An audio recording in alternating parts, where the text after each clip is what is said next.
Outra dúvida que chega com bastante frequência aqui no escritório é quanto tempo vai demorar o meu processo contra o INSS. Então vamos lá. O INSS negou um benefício previdenciário e a gente vai entrar com ação na Justiça Federal para que um juiz determine que o INSS faça o pagamento e a concessão desse benefício. Agora, quanto tempo vai demorar esse processo? É isso que eu vou te explicar no vídeo de hoje.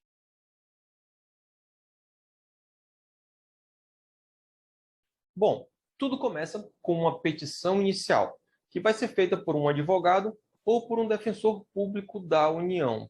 Se você não quiser utilizar nenhum desses dois serviços, você pode fazer o que chamamos de atermação.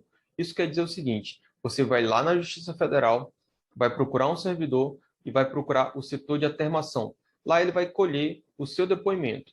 Basicamente, você tem que dizer o que aconteceu, como que o seu benefício foi negado e os documentos que você tem. Você vai entregar tudo isso para o servidor, ele vai fazer uma minuta, né, vai fazer uma descrição do que você falou, vai mandar para um juiz analisar.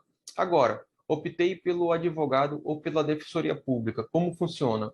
Esse advogado, ele vai fazer a petição inicial. Basicamente, a gente faz o seguinte: vai colocar o que aconteceu, né, como aconteceu, mas existe algo extra. A gente vai colocar os fundamentos jurídicos do que está sendo pedido, né? Então, o trabalho do advogado nessa fase, ou do defensor público, é linkar os fatos aos fundamentos jurídicos. A obrigação de analisar todas as provas previamente. Algumas pessoas gostam de dizer que o advogado ou o defensor público, ele é o primeiro juiz da causa, né? Ele vai fazer a análise prévia ali, se você tem direito ou não do que você pretende, do que está sendo requerido à justiça.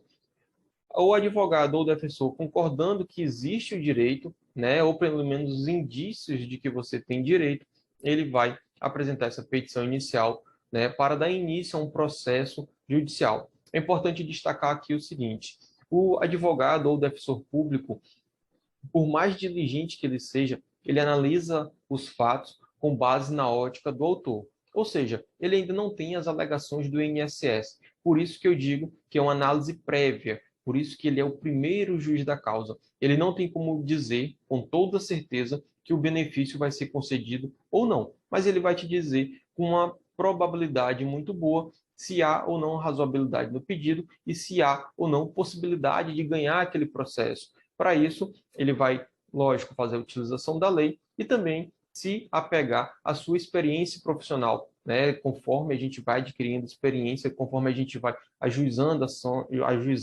ações, conhecendo a tramitação do processo, como se faz as provas, como que tudo acontece no processo judicial, a gente vai entendendo melhor quais os casos podem ou não ser concedidos, quais os casos têm maior probabilidade de ganho e de êxito, tá certo? Então, começa com a petição inicial, ali vai narrar o que aconteceu, os fundamentos jurídicos, elencar as provas que se pretende produzir e, no final, dizer o que a gente chama de valor da causa. Basicamente, para ficar de uma forma simples, é o que se pretende ganhar nesse processo.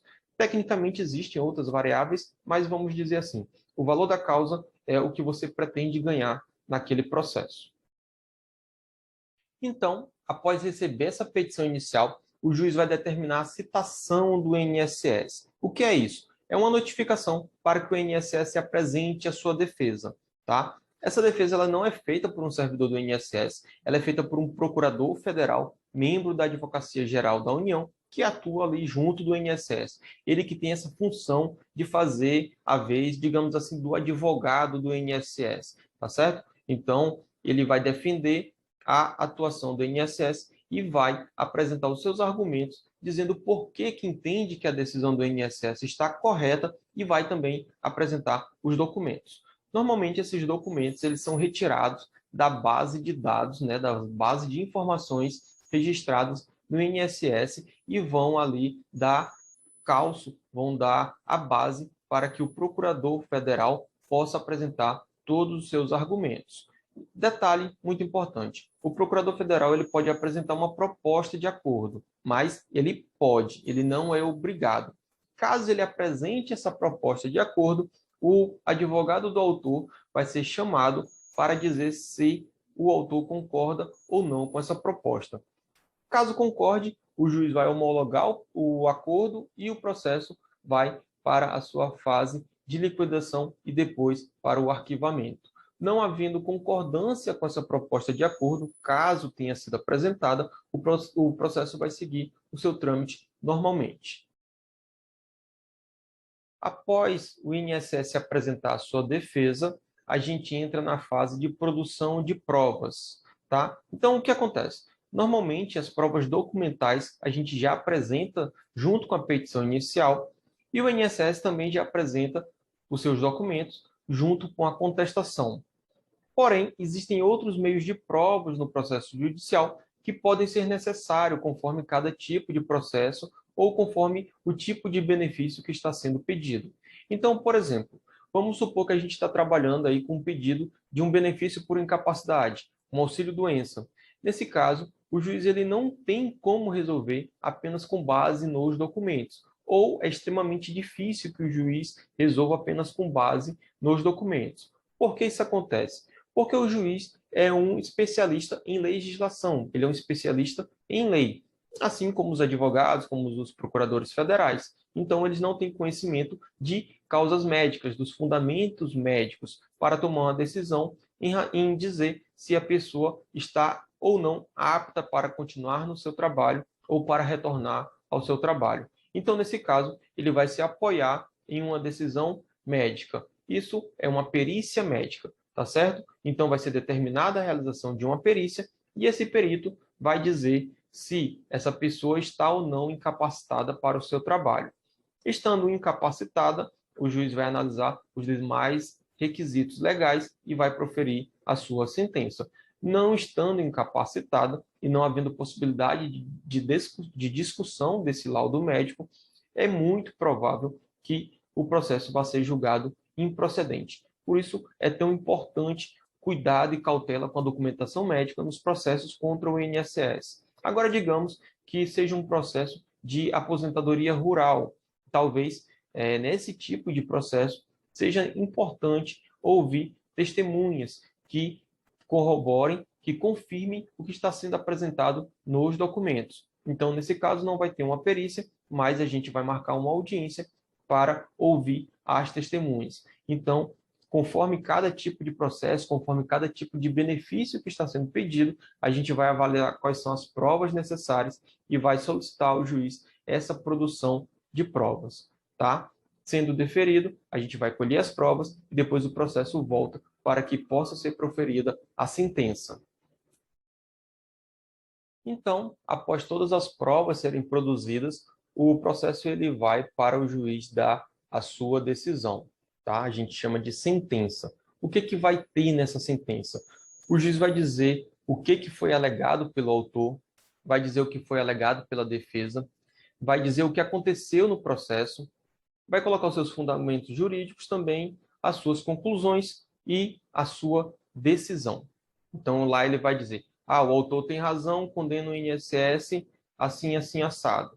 Ou, não, o autor não tem direito a esse benefício, julga o processo improcedente. E aí, a parte que não estiver satisfeita com a decisão ou que não concordar com a decisão tem a possibilidade de apresentar um recurso e aí o processo vai ser discutido no tribunal ou na turma recursal, dependendo se esse processo está tramitando em uma vara de justiça federal comum ou na vara do juizado especial federal. Então é possível observar que o processo judicial ele é bastante complexo, é um procedimento muito complexo. Existem muitas etapas e várias coisas que podem acontecer. Isso também vai variar se a gente está tratando de um procedimento, de um processo que vai tramitar numa vara comum da Justiça Federal ou se vai tramitar numa vara do Juizado Especial Federal. Também vamos ter algumas alterações. Eu expliquei aqui de uma forma bem resumida tudo que pode acontecer e deu para entender o porquê que o processo ele termina demorando tanto. Além de uma grande falta de estrutura da justiça, né, algumas varas têm poucos servidores e poucos juízes para dar andamento a tantos processos. Aqui, na nossa experiência, os processos no Juizado Especial Federal, eles têm demorado cerca de 1 ano para ter uma sentença. Já nas varas comuns, eles têm demorado cerca de 1 ano e meio a 2 anos para ter a sentença. Mas lembrando, é apenas para ter a sentença, a primeira decisão judicial. Se existir recurso para ser analisado, esse processo ele pode se estender por um período de tempo muito maior. Pode chegar a 3 anos, 4 anos, 5 anos de discussão. Então, não é tão simples assim acabar com o processo judicial. Infelizmente, demora bastante em razão de uma estrutura que termina sendo muito precária. Tá? E também existem muitos prazos, muitas possibilidades de recurso dentro de um processo judicial. Tá bom? Então, é até aqui para a gente poder ter uma decisão final. A gente vai variar aí 1 ano nos processos no Juizado Especial Federal, 1 ano e meio, 2 anos nos processos nas varas comuns da Justiça Federal, isso para a sentença. Tendo recurso, esse lapso temporal pode ser muito maior. E também a gente, após essa decisão definitiva, entra na fase que chama de liquidação, que é para apurar quanto que o INSS deve para esse autor em razão do tempo que ficou sem pagar o seu benefício. Mas isso é um assunto para o próximo episódio. Se você quer ouvir a gente falar disso, deixe um comentário por aqui ou manda um recado para a gente.